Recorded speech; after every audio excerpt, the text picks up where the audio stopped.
Welcome to Econ with Wes.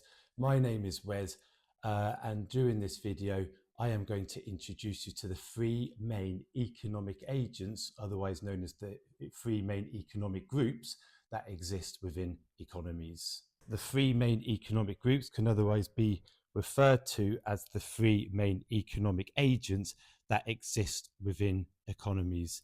The three main economic groups are households, firms and producers, and governments. Households consist of consumers and employees, otherwise known as labour. So households consist of consumers and employees. Now, households, their objective is to maximise their benefit. And they do this by buying products from firms, which we will explore in more detail shortly. Firms, producers, they aim to maximise their profit. And in a future video, we will look at how to calculate profit. But just so you know, for the time being, the formula for profit is the total revenue take away the total cost. This is a really important formula to know in the subject of economics. And how firms achieve their profit is by selling products to households that will enable households to maximize their benefit. And then the third main economic group is the government. Now, they aim to maximize the welfare of its citizens, and we shall explore this further. So it's really important to understand the relationship between households and firms because they are heavily reliant on each other. So as I said, households, they would like to buy products from firms, and these products will help households to maximize their benefit. So for an example, households will buy food from supermarkets. Okay, and that helps households to maximize their benefit because they need food in order to survive. Now, in exchange for selling products to households, households will give firms revenue. Okay, they will give firms revenue. So revenue is just what firms receive in exchange for selling products. And then let's just remember that firms are trying to make as much profit as they can. So what they would do with their total revenue is take away the total cost, which is the cost of making the product to the firm, and that leaves them with the profit. Okay, now also firms, they need labor. They need people to make the product or to deliver the product.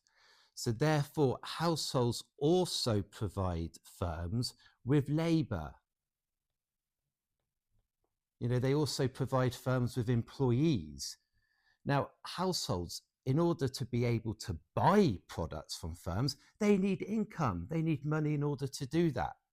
So firms, in exchange for labor from households, they will give households income. Otherwise, we can refer to this as a wage or a salary. Okay, so households, in exchange for providing labor to firms, will receive income in the form of a wage or a salary. Okay, so it's really important to understand the relationship between households and firms. Now, as we've said previously, households, in order to achieve their objective of maximizing their benefit, they need to buy products from firms. Now, they need to buy products in either to meet their needs or to fulfill their wants.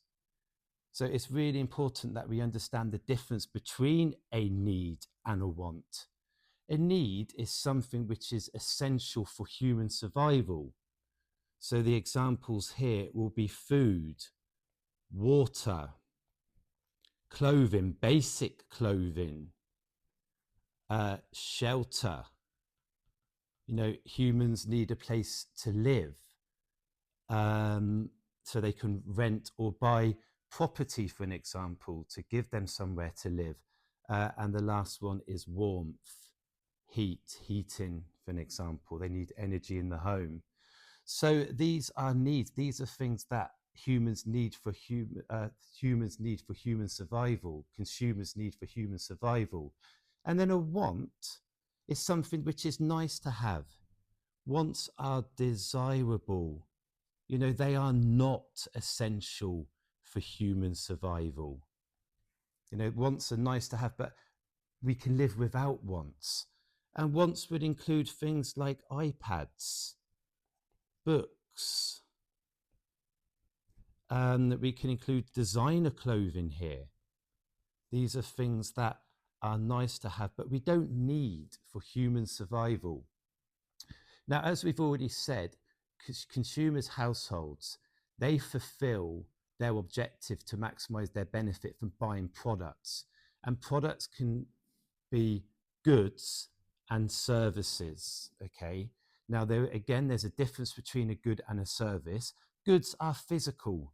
They are tangible items which can be physically taken away from the consumer after the consumer has purchased or bought the product from the firm. And goods, tangible goods include things like televisions, games consoles, books, iPads, cuddly toys, board games. There are so many examples of products which can be physically taken away once they are bought. Well, these are known as goods. And then consumers also buy services from firms. Now, services are non-physical. They are intangible. They are provided by firms for consumers.